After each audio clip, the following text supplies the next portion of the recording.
There's a reason so few games are based around schools, and there's an even greater reason why those that do don't make the going to school aspect a core part of their gameplay, and instead use their academies as a setting or narrative device, but they're never the game's main focus. Hogwarts Legacy looks to be changing that, with your progression in school being directly tied to the campaign, but another game took the school setting far more seriously than any other game before it. Well, maybe seriously isn't the right word, as Rockstar games are about as satirical as a South Park season. But Bully was a game that didn't just use its school as a setting or a narrative device. The entire game revolved around Bulworth Academy, and the systems that could only be used in an academic setting. And this is what Hogwarts Legacy needs to learn from Bully. For example, the main narrative of Bully is about an outsider to a very closed-walled school, where the factions are already determined and hostile towards one another.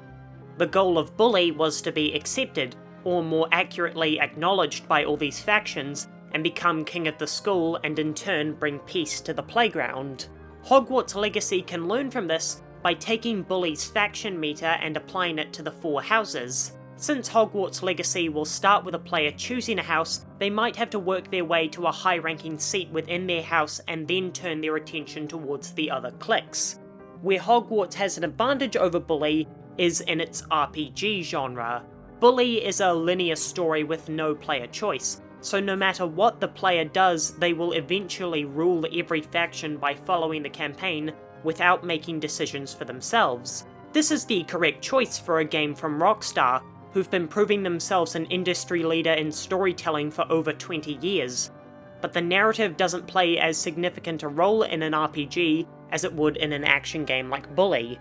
So Hogwarts Legacy can have player choice and dialogue options which could feed into faction relationships. You could give a choice to players who are playing as a Slytherin if they want to be true to their character and be pissy little brats to everyone, or build devious relationships with the Ravenclaws to crush the Hufflepuffs. This could tie into the gameplay by unlocking spells and buffs exclusive to opposing houses based on your relationship with them, and what they're willing to share with you. Hogwarts Legacy has already failed to learn a lesson from Bully about its world design and the school's placement. In both Bully and Hogwarts Legacy, the school is the game's selling point, and everything should revolve around it. You can show this through gameplay by placing the school in the middle of the map. In Bully, Bulworth Academy is the hub for everything in the town. Each of the segmented hubs is placed in such a way that it's easily accessible from the school. Meanwhile, Hogwarts Legacy has placed its focal point at the throat of its vertical map. So this northern area will feel segmented off from the rest of the world, as it's barricaded off by your hub. Although I should note that while this isn't thematically pleasing, it's not necessarily a gameplay issue if fast travel points are frequent enough, but then you wouldn't be able to explore the world as much as you'd like, and I think I'll save that point for another essay. But Hogwarts Legacy will have to surpass Bully in one challenging aspect if it wants to be the Harry Potter simulator that the core fans want it to be. It will have to do something no game, nay, no human has ever done before. Make school fun. Remember at the start of this essay when I said there was a greater reason why no game makes the going to school aspect a part of their game?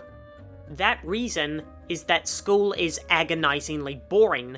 I won't get into how real-life school is a torturous ordeal that only benefits the few and teaches you nothing you'll need to know in your actual life, but the reason games don't translate that into gameplay is that it's something you cannot make fun.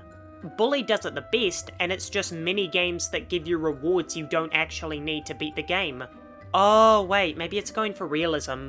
In any case, I have no idea how Hogwarts Legacy plans to make taking classes fun, as I doubt they'll be optional like in Bully, as once again, your main storyline progression is directly tied to your advancement in the school year.